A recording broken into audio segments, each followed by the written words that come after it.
KHTB, Ogden, Provo, Salt Lake City, a Cumulus station, Alt 1019. We are honored to bring to you a legendary musician. Sting is in studio with us. Good morning, Sting. Good morning, everybody. I'm happy to be here. We are so honored to have you, as he said. We were just thrilled. We just chatted a little bit about the weather, asked him if this was a little bit like the weather that you grew up with. It's got a nice, crispy, wintry feel this morning. So, yes, I feel nostalgic about home. This is a little bit, it's very bucket listy for me. If there's anyone I'd rather chat about the weather with, I believe it would be Sting. Well, I flew through it yesterday, and that big storm, we were in a little plane, and we were thrown around like toys. Oh, so fun. It was kind of exciting, like a roller coaster ride, but we landed, we kissed the ground, and here we are. And I think it was a bit of a surprise or not a surprise, depending on what the internet told people about you appearing at the performance of The Last Ship last night at the Pioneer Theater. I walked in just before curtain went up, and I got a standing ovation before anything had happened, so I felt it was pretty good. That's amazing. But then I sat with the audience, and with them responding to it, they were laughing in the right places and crying in the right places. And at the end, there was a very enthusiastic response. So I felt great to be inside there, seeing my hometown created in the middle of Utah. It's kind of surreal. And that's very interesting. The Last Ship, by the way, nominated for a couple Tonys. And it has been how long since this production's been put on? It's about a year and a half since we finished in New York. And I hadn't seen it, or had anything to do with it in that time. So it was very nostalgic for me and reminded me of how much fun I had making that thing. It was 5 years of my life. Wow. What the question that leapt out at me, and it seems to make sense, of course, why you would choose your hometown, and I hope I pronounce this correctly, Wallsend? Wallsend. Wallsend. The end of the wall. In northern England, a shipbuilding town, and where you grew up. As you've seen so many things, you've had so many adventures, but when you choose to put pen to paper and write this musical, you chose that subject. Yeah, I mean, my childhood was kind of surreal. I was brought up in a very surreal industrial environment. The end of my street was usually blocked by a gigantic ship. I was literally 100 yards from the shipyard. I watched thousands of men walk to work every day and figured that was going to be my destiny. But I had bigger dreams. I wanted to be a singer and a songwriter, and so I dreamt really hard. Escaped all of that, but then having escaped it, I realized that the things that formed me, the community that formed me, needed to be honored in some way. So I started to write a play about the people I grew up with, shipyard workers and their families, and the importance of work, the importance of community, the importance of family relationships. So that's all in the play. And by the way, that play running through October 1st, pioneertheater.org for tickets. When you see it, does it? I mean, do you remember when you were, say, 10 years old, and what was Sting doing in Wallsend after school? I delivered newspapers. I sold newspapers to the shipyard workers. But yeah, it's an emotional play for me because there's a lot of me in it. It's not strictly biographical, but there's more of me in it than I intended, and so I get very tearful watching it. I don't want to bring anybody down. I kind of wanted to play a little bit of the music. I wanted to play a little bit of the music from it. I mean, the time period, and this would be exactly when. Is it the 1950s and 60s? I'm talking about the 60s. Okay. You know, I left the town when I was 16, and rarely returned, but I've gone back now. Is 16 when you knew that you wanted to be a singer?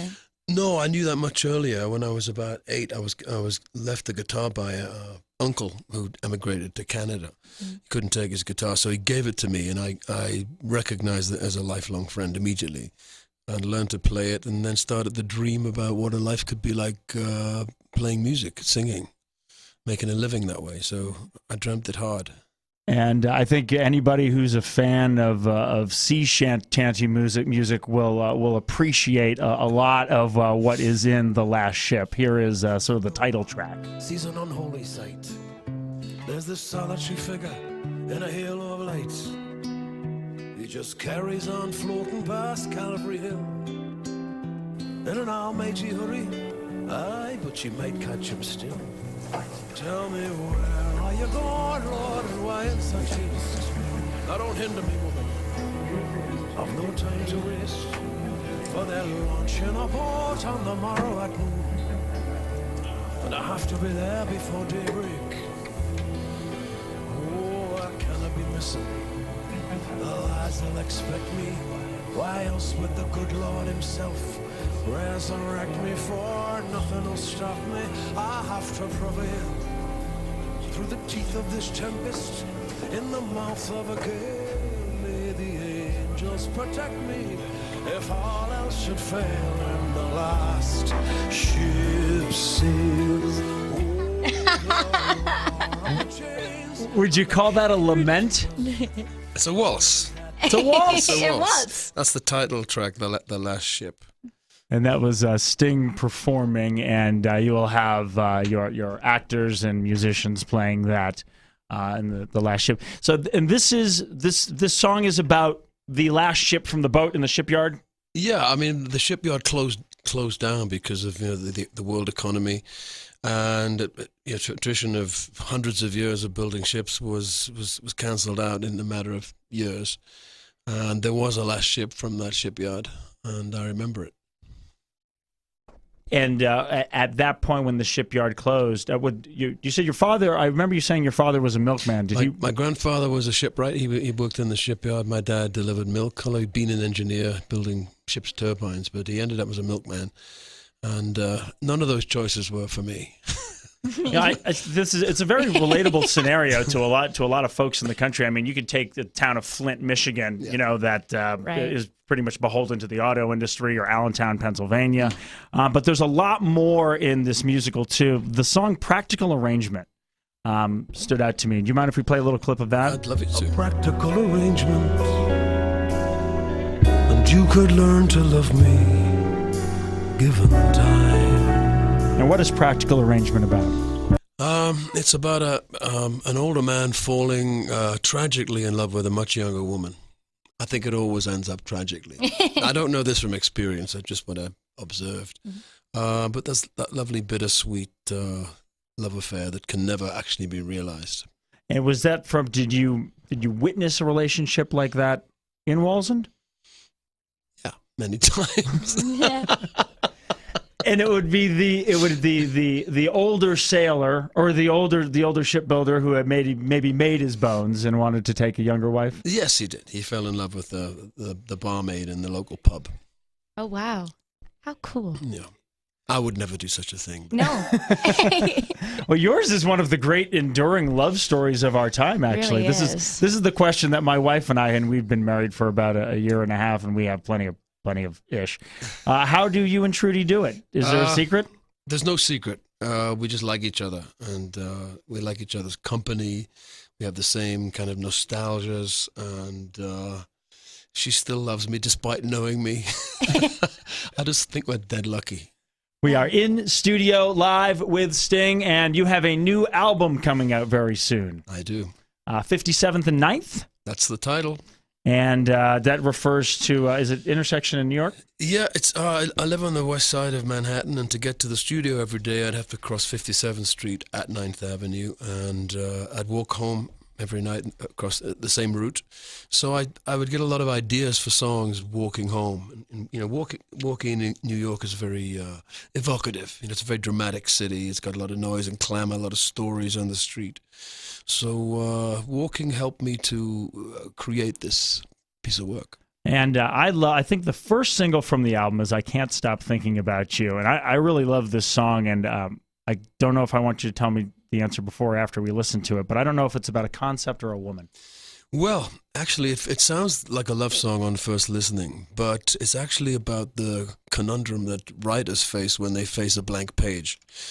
Every day you face this thing that looks like a field of snow, and there are no clues on it. It's about what the song's going to be about. Is there an inspiration that you're looking for, a pathway, a muse, a spiritual muse, a erotic or romantic muse? You're looking for something, and it's like fishing. Some days you get nothing.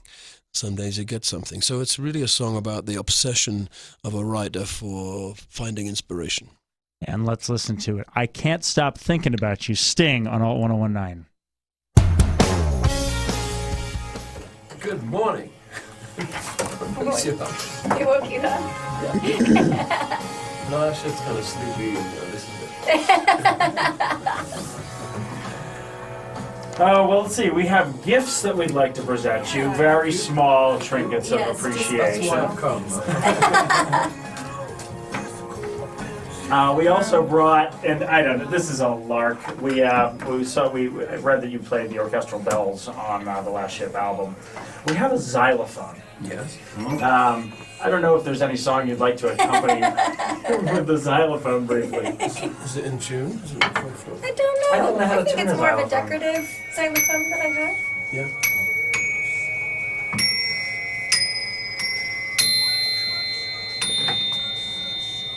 This is for dogs.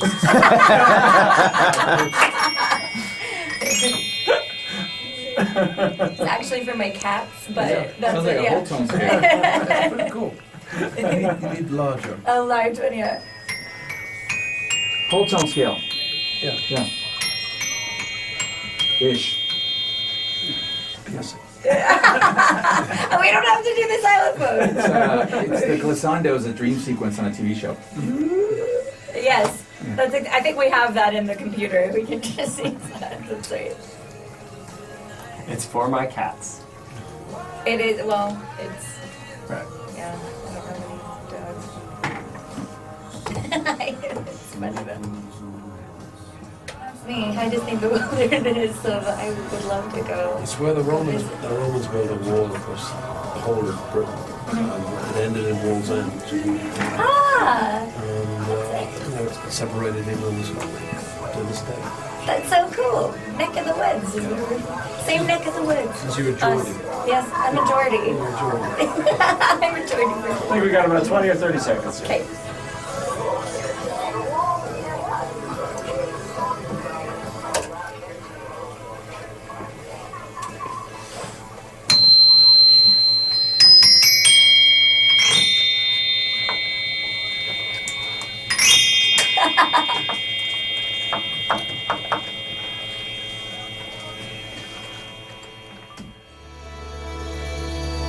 Sting, I Can't Stop Thinking About You from 57th and 9th, his latest album. Sting is in studio with us, and he was just pounding the xylophone.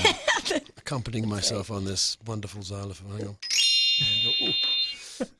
It's piercing. This is my decorative xylophone that I have at home that I thought I'd bring in. We saw that Sting played the orchestral bells, and this is a very poor approximation of it, and he just told us that our xylophone was out of tune. It's in tune with itself. I know. It is in tune with itself. Beautiful. I love that song. I'm happy to try and to at least know that it was about writer's block and not about a woman. Is writer's block the worst fear for someone like yourself? Yeah, but I've realized now that, of course, my work is kind of seasonal in that I'll spend one season thinking and writing songs, another season touring them, performing them, and then another, season being with my family or being on input, receiving ideas rather than putting them out. So I relax much more. When I was younger, I used to worry. You've famously gone through writer's block a couple times. One, I think, was before you wrote The Last Ship. Yeah.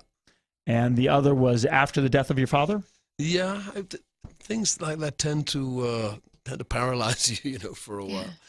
But of course, if you go into them, things that happen in your life, maybe they're not particularly pleasant. If you go into them as a writer, there's a lot of material to explore. And it's my way of therapy, in a way. Songwriting is my own therapy.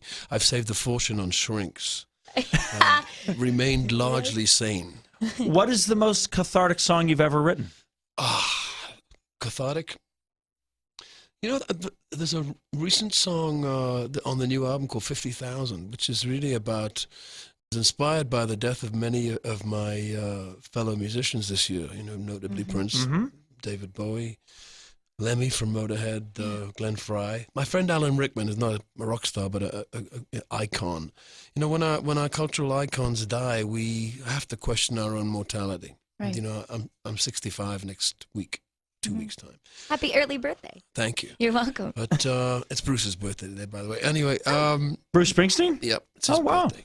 Should have known. So I wrote this song reflecting on being a rock star and what it actually means, and also as you get older, what the whole philosophy of it is. You know, where do you learn most philosophy? And I say it's in reflection, rather than at the peak of your career when you're in the spotlight and everybody loves you.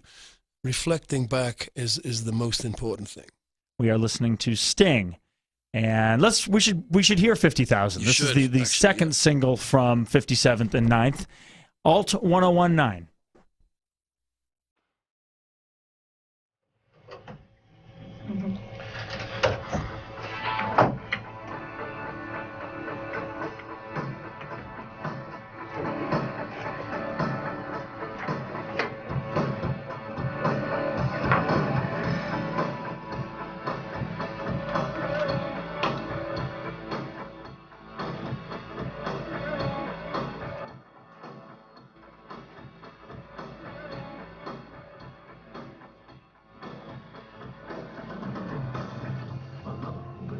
Is this you on guitar there? No, it's Dominic. Wow. How do you kind of cope with? I said, how do you kind of cope with that when you start to see, the people that inspired you and the people around you? I know for me, it's like these people that I grew up listening to, or that they're untouchable, they're and not then they're immortal. gone. Right, exactly. It's just kind of weird. It does make you question. Yeah. I don't think it's a morbid idea, but I think when you accept that mortality, your life is richer because of it. Every moment counts. That's right. It's Do you believe in an afterlife? Intellectually, no. In another way, yes. Yeah. I think I don't think our energy disappears. I think it's infinite. Yeah. But what form it takes, nobody knows. I think I've decided that I'm just like, I'm not gonna try and act like I know what would happen. We're just human, but I know that the energy is somewhere. It doesn't go away. It's infinite. But for us to try and I'm always very figure it out. suspicious of people say they know exactly what happens. That's churches, psychics, whatever it is. Nobody knows. Right. Like there's stuff going on all around us that we don't even know about right now. You're in the perfect Who's spot hanging with us? in the world to not have that philosophy. Yeah. Right here. Right, We're out exactly. there, right in the middle of Salt Lake Right here in the middle of City, Salt Lake City. Yeah, right now. Where all of the very religious people are. So you born and raised here? No, I'm from Tampa, Florida. I just moved here 2 years ago.